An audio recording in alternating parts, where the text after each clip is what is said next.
Bonjour, c'est Marie. Et moi c'est Thomas. On va construire notre tiny house, une micro-maison sur remorque qui sera à la fois nomade et autonome. Bienvenue sur notre chaîne.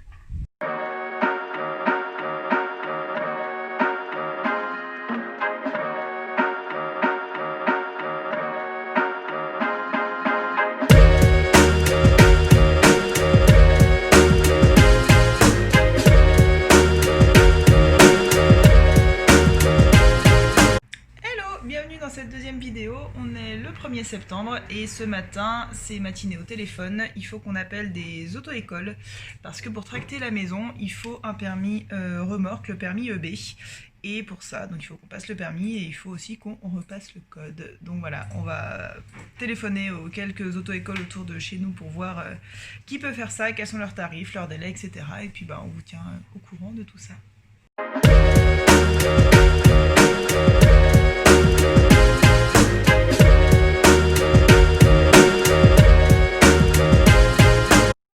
Bon, du coup, on s'est inscrit à un site Codéclic qui était très bien noté, qui a tout un espace avec des questions, des thématiques et tout, et qui était à 17 €. Et je pense qu'à ce prix-là, ça doit être valable au moins 1 an, l'espace, ou peut-être toute la vie, je sais pas. Mais voilà, il n'y a plus qu'à. Je tracte une remorque. Je peux dépasser si mon ensemble fait 6 mètres de long. Oui, réponse A. Non, réponse B. T'as le droit de doubler là, t'en bats les couilles. Fait 8 mètres de long. Allure. Ah le bâtard, Oui, il nous fait des A. appels de phare. Non, réponse B.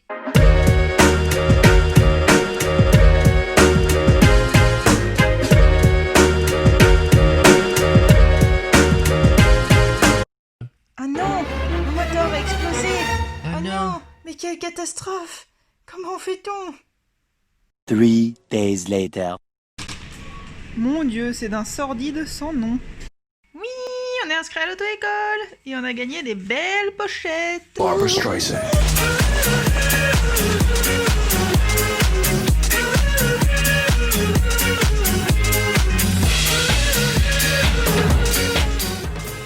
Bon, on vient de rentrer de l'auto-école, on s'est inscrit, du coup on a nos 3 jours de formation en novembre. Les places partent super vite pour ce genre de formation, et puis je pense que comme c'est des journées de formation où, avec remorque, ils n'ont pas 70 véhicules non plus. Du coup c'est 3 jours de suite, et après il y aura naturellement un examen à passer en plus, et pareil, on ne sait pas les délais, tout ça, donc ma seule crainte c'est d'avoir tout oublié d'ici le jour de l'examen.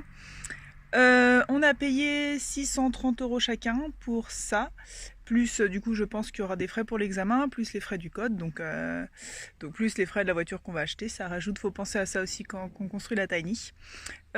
Si jamais vous allez le faire également, et de toute façon, si vous repassez un permis quel qu'il soit, je crois que c'est pareil maintenant partout, il ne faut pas des photos d'identité classiques, il faut des photos avec un code numérique je ne sais quoi, qu'on ne peut faire que sur des photomatons, du coup. Enfin, ils disent que chez des photographes ça marche, mais en pratique, nous on a essayé de faire ça, on allait chez un photographe cool qui est pas très loin dans le bled d'à côté, et voilà, on s'est dit autant aller chez un photographe normal machin. Du coup on a fait des bien jolies photos où on a un petit peu pu sourire, pas trop mais un petit peu, et ça n'est pas passé, donc on a dû retourner faire des photos dans les photomatons, etc.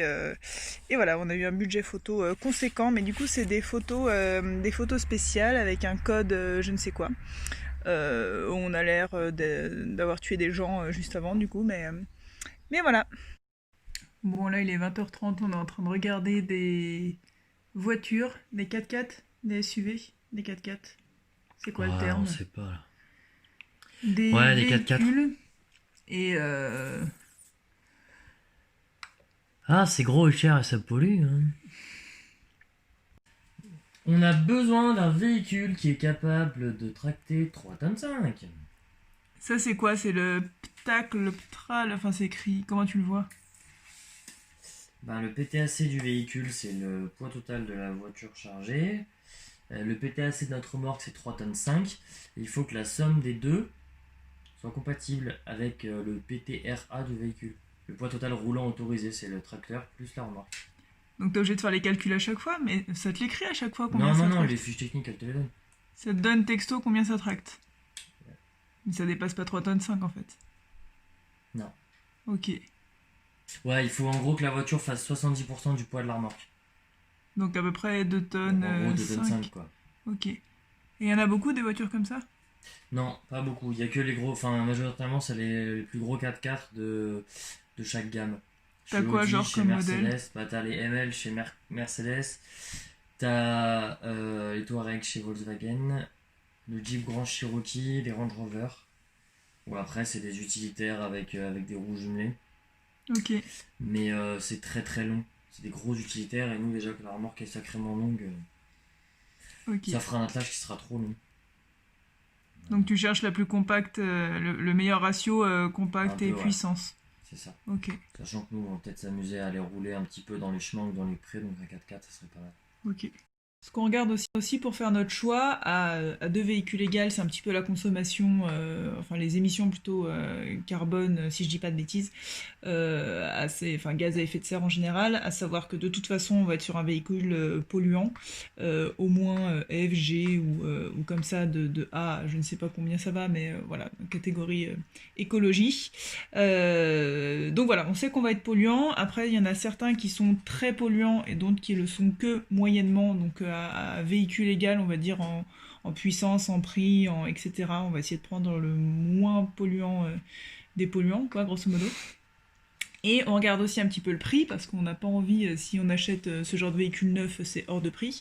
Et si on l'achète d'occasion, mais avec moins de 100 000 km, ça reste très très cher, de l'ordre de 25 000 euros ou comme ça, sachant que la Tiny en elle-même va nous coûter justement autour de 25 000 euros. Donc en gros, la réflexion qu'on s'est faite, c'est que de toute façon, même si on roule un peu, on va rouler que pour tracter la maison et on va pas faire des milliers et des milliers de bornes, quoi. Si on en fait 10 000, 20 000, je pense que ce serait vraiment le maximum. Le but, c'est que sur place, ensuite, on fasse tout en vélo, en transport, les grands trajets dans la France pour un week-end ou comme ça, ou enfin même pour moins d'une semaine, on les fasse en train. Donc voilà, donc du coup, on privilégie plutôt un véhicule qui a plus de 150 000, voire 200 000 bornes. S'il est en bon état, nous on s'en fiche de ça, et on arrive plutôt sur des véhicules à 10 000, 15 000 euros. On va essayer de passer sous les 10 000, ce qui est vachement plus abordable et voilà, qui a plus de sens pour nous en tout cas. Pour réduire le risque d'être ébloui, j'éteins les feux de croisement immédiatement. Réponse A. Je ralentis.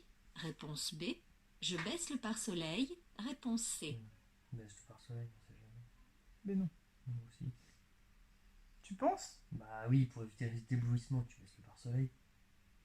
Putain. Bah.